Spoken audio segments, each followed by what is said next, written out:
जिथे जिथे मस्तक माझे झुकावे, तिथे तिथे बाप्पा चरण तुझे असावे। गणेशोत्सवानिमित्त सर्व गणेश भक्तांना आज 24 तास परिवाराच्या वतीनं हार्दिक शुभेच्छा। गणपती बाप्पा मोरया।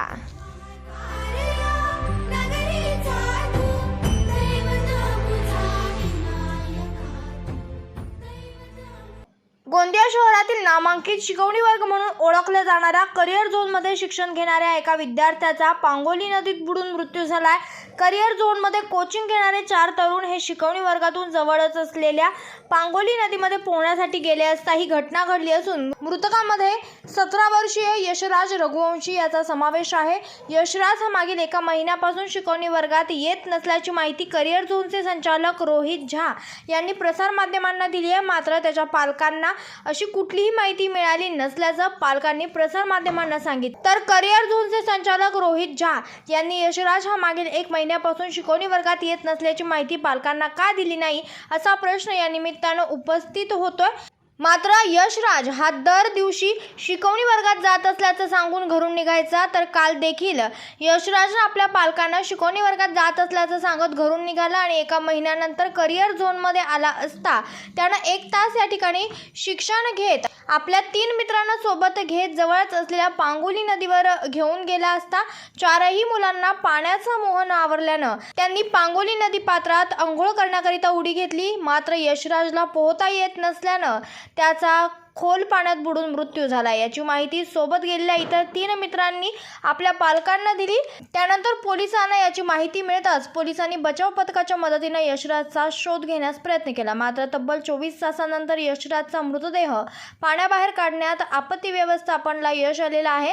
तर गोंदिया जिल्हा परिषदेचे शिक्षणाधिकारी कादेर शेख यांना घटनेची माहिती मिळताच त्यांनी आपल्या इतर शाळेत शिक्षण देणाऱ्या शिक्षकांना शालेय वेळेत विद्यार्थ्यांना कुठेही जाऊ देऊ नये असे, तसेच विद्यार्थी शाळेत अनुपस्थित असल्यास पालकांना तत्काळ फोनवर सूचना द्यावी अशा सूचना शिक्षणाधिकारी यांनी पुन्हा एकदा आपल्या शिक्षकांना दिलेल्या आहेत। तर पालकांनो सावध व्हा। लाखो रुपये देऊन खाजगी शिकवणी वर्गात मुलांना शिक्षण देताना शिकवणी वर्ग संचालक तुमच्या पाल्यांना शिकवणी वर्गात अनुपस्थित असल्यास तुम्हाला माहिती देतायत का, मुलांबाबत विचारतायत का, याबाबत तुम्ही तपासून पहा। त्यामुळे भविष्यात अशा घटनांवर आळा बसेल हे मात्र निश्चित। गोंदिया जिल्ह्यातील पालकांना आणि सर्व शाळांच्या मुख्याध्यापक प्राचार्य यांना पण मी या निमित्तानं असं आवाहन करतो की आपले विद्यार्थी हे नियमितपणानं शाळेमध्ये उपस्थित राहतात का, वर्गामध्ये उपस्थित राहून त्यांचं नियमितपणानं अटेंडन्स ठेवून ते कामकाज करतात का, आणि जेव्हा विद्यार्थी शाळेमध्ये असतात तेव्हा त्याच वेळेला ते अन्यत्र उपस्थित राहत नाहीत ना, याची दक्षता संबंधित मुख्याध्यापकांनी प्रथमतः घेणं अपेक्षित आहे। त्याच्यानंतर हे विद्यार्थी शाळेमध्ये येताना, शाळेतून जाताना किंवा शाळेच्या वेळेमध्ये इतरत्र विद्यार्थी पोहण्याच्या निमित्तानं असू दे, प्रवासाच्या निमित्तानं असू दे, गाडी चालवण्याच्या निमित्तानं असे, रश ड्रायव्हिंग करण्याच्या निमित्तानं असू दे, ह्या सगळ्या बाबीमध्ये मुलांनी सुरक्षितपणानं आपली जी काही जबाबदारी आहे ती पार पाडण्याबाबत पालकांनीसुद्धा आवाहन करावं। पालकांनी मुलांच्याकडे लक्ष ठेवावं। पालकाच्या मुलाकडून, शाळांच्या मुलाकडून गुणवत्तेच्या दृष्टीनं पुढं भविष्यामध्ये चांगलं करिअर त्यांनी करावं याच्या दृष्टीनं लाखो रुपये खर्च करून मोठ्या अपेक्षा आणि स्वप्न ठेवलेले असतात। तथापि आपले हे विद्यार्थी सुरक्षित राहिले, आपले हे विद्यार्थ्यांनी शाळेच्या अभ्यासाच्या वेळेमध्ये पूर्ण आपल्या अभ्यासावर लक्ष केंद्रित केलं तर अशा कुठल्याही प्रकारच्या दुर्घटना होणार नाहीत। त्याच्यामुळं मी सर्वांना असं नम्र आवाहन करतो की आपण शाळेच्या वेळेमध्ये आपल्या विद्यार्थ्याला तो कुठेही पोहायच्या निमित्तानं, सेल्फी काढण्याच्या निमित्तानं किंवा आणखी इतर कारणाने जाऊन त्याच्यामध्ये कुठलाही त्याचा नुकसान होऊ नये यासाठी सर्वांनी सहकार्य करावं आणि आपल्या मुलांना चांगलं शिक्षण मिळण्यासाठी आपल्या शाळांशी, आपल्या शाळांच्या प्राचार्य यांच्याशी संपर्क ठेवून त्यांची उपस्थिती नियमित राहील याच्यासाठी सर्वांनी सहकार्य करावं असं मी आवाहन करत आहे। शिकवणी वर्ग घेणारे कुठलेही क्लासेस असतील तर त्यांचा आणि शिक्षण विभागाचा कुठलाही संबंध नाही। शिक्षण विभागाकडे त्यांची कुठली परवानगी नसते किंवा कुठली नोंद नसते, त्यांचे नियंत्रण हे शिक्षण विभागाकडे नसते। फक्त आमचे जे मुख्याध्यापक प्राचार्य आहेत यांनाच मी या निमित्तानं सांगू इच्छितो की जे विद्यार्थी आपल्याकडे नोंद झालेले आहेत, आपल्या शाळेमध्ये प्रवेशित आहेत, त्याच विद्यार्थ्यांना नियमित उपस्थित ठेवून त्यांना नियमित शिक्षण त्यांना कसं मिळेल याच्यासाठी त्यांनी प्रयत्न करायला पाहिजे। मैं रमन कुमार उके, रहना मेरा रिंग रोड अयोध्या नगर। और कल जो ये घटना हुई है, आपका जो बच्चा जो था क्या रिश्ते में क्या था और क्या घटना हुई है? मेरे खास परम मित्र के बेटे हैं बड़े, और ये बच्चा डेली करियर जोन में ट्यूशन जाता है, वो करके घर से निकलता था और जाता भी था। वही बीच में 1 महीना पहले कॉलेज उनके ट्यूशन क्लासेस से फोन आया था कि आपका बेटा ट्यूशन नहीं आ रहा है। तो उस बीच में उनके पिताजी की तबीयत ख़राब थी, इस वजह से वो 2-4 दिन 8 दिन नहीं जा पाया था। लेकिन उसके बाद ये बच्चा जब घर से डेली जा रहा है, फीस वगैरह पूरी पेड हो चुकी है उस करियर जोन में, और जब बच्चा इसको वहाँ क्लासेस अटेंड नहीं कर रहा है, तो फिर ये ट्यूशन क्लासेस का एक कर्तव्य था कि उनके पेरेंट्स से फ़ोन कर दे कि आपका बच्चा ट्यूशन क्लासेस नहीं आ रहा है। तो ये 1 महीना के बाद ऐसे किसी प्रकार की कोई फ़ोन और वार्तालाप हुई नहीं है करियर जोन के कोई सर से। तो हमारा ऐसा बोलने का उद्देश्य यही है कि जब बच्चा हमने फीस वगैरह सब पेड कर दिए तुम्हारे ट्यूशन क्लासेस में, तो हमारा बच्चा अगर ट्यूशन क्लासेस नहीं आ रहा है तो आपका कर्तव्य बनता है कि हमारे फैमिली को एक इन्फॉर्म करे।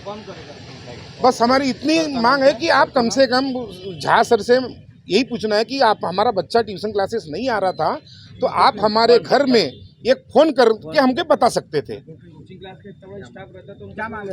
हाँ? हमको यही पूछना है सिर्फ कि भैया आप हमारा बच्चा अगर अटेंड नहीं कर रहा था, हमारे घर से बोल के जा रहा है ट्यूशन और वहाँ नहीं आ रहा था, तो आपका कर्तव्य बन रहा था कि हमको बताओ। तो ये लापरवाही ऐसे क्यों कर रही है गोंदिया की कोचिंग क्लासेस? क्या कार्रवाई की मांग करते हैं आप? कार्रवाई मतलब हमको ये बताए सिर्फ कि तुमने ऐसी क्यों कर, आज हमारा बच्चा गया, कल किसी दूसरे का भी बच्चा हो सकता है। तो इसलिए थोड़ा सा अच्छे से प्रिकॉशन लेते हो, अपनी ट्यूशन क्लासेस चलाओ, लोगों को बताओ कि हमारा बच्चा या तुम्हारा बच्चा आ नहीं रहा है कॉलेज या स्कूल ट्यूशन क्लासेस में, ये जानकारी होना चाहिए। अच्छा, ये मतलब कोचिंग क्लास में जब लेक्चर अटेंड करने गया उसके बाद वो वापस मतलब वहाँ से गया तो उसको कोई जानकारी नहीं है क्या? वही हम जानना चाहते हैं कि तुम्हारे आया नहीं आया, तो हमको बताना था कि हमारा बच्चा नहीं आ रहा है ट्यूशन क्लासेस, तो आप हमको जब इतनी बड़ी कोचिंग क्लासेस चला रहे हो तो इतनी जानकारी देना चाहिए। तुम स्टाफ रखो अपने पास में कि इन्फॉर्मेशन देने वाला कि तुम्हारा बच्चा आ नहीं रहा है, कि इतने दिन से प्रेजेंट नहीं है क्लास में। तो ये सारी चीज़ें ऐसी इस तरीके से अगर सुचारू रूप से चलाएंगे अगर ये ट्यूशन क्लासेस तो अच्छा रहेगा, अन्यथा ऐसे बच्चे न कहीं पर भी जाके सब कुछ भी कर पाएंगे। घर से निकलते आपका बच्चा वहाँ ट्यूशन गया था तो इसके बारे में सुना है क्या? 1 महीने बाद बच्चा आया कहीं? हमको 1 महीना हमारा बच्चा डेली जा रहा था क्लासेस, डेली जा रहा था घर से, लेकिन वहाँ नहीं पहुँच रहा था, तब उनका कर्तव्य बन रहा था ना कि उन्होंने हमको बताए। क्या लगता है इतनी फीस देने के बाद भी कोई फैसिलिटी नहीं मिल रही है, ऐसा बोलेंगे? फैसिलिटी क्या बोलेंगे इसको? जो बच्चा मर गया उसके बारे में, वो बच्चा स्कूल आ रहा है नहीं आ रहा है इसकी जानकारी नहीं दे पा रहे हो तुम, तो क्या क्लासेस चला रहे हो? ऐसे आज हमारा बच्चा गया, कल और इतने सारे बच्चे इतनी फीस दे के उनके माँ बाप पढ़ा रहे हैं और बच्चों को कोई जानकारी नहीं दे पा रहे हो तुम, तो क्या मतलब है? बताया जा रहा है कि सबसे ज़्यादा फीस। अब वो फीस का तो पता नहीं, बाकी जो भी है ट्यूशन क्लासेस फीस तो अच्छी ले रही है, तो थोड़ा सा एक स्टाफ बढ़ा के पल पल की जानकारी तो दी जाए फैमिली को कि तुम्हारा बच्चा आज आया नहीं आया, ये भी जानकारी मिलती तो हम अपने बच्चे के प्रति थोड़ा प्रिकॉशन लेते। क्यों बेटा तो ट्यूशन क्यों नहीं गया, तेरे सर का फ़ोन आया था, लेकिन ये तो 1 महीने पहले फ़ोन आया था, उसके बाद अभी कोई फ़ोन ही नहीं है। बताया जा रहा है कि उसका जो टाइमिंग है 8 बजे से कोचिंग क्लास शुरू होता है, जबकि वो टाइमिंग कॉलेज स्कूल का होता है, इसके लिए क्या बताएंगे? पता नहीं 10 बजे के करीब बच्चा निकलता था मेरी ट्यूशन क्लासेस है करके। नहीं, पर कॉलेज टाइमिंग होता है ना, उस टाइमिंग में कॉलेज टाइमिंग के टाइमिंग में कोचिंग क्लास कैसे चला रहे हो? नहीं, उसके बारे में तो जानकारी नहीं। न्यूज रिपोर्टर चेतन समरीत, आज 24 तास गोंदिया।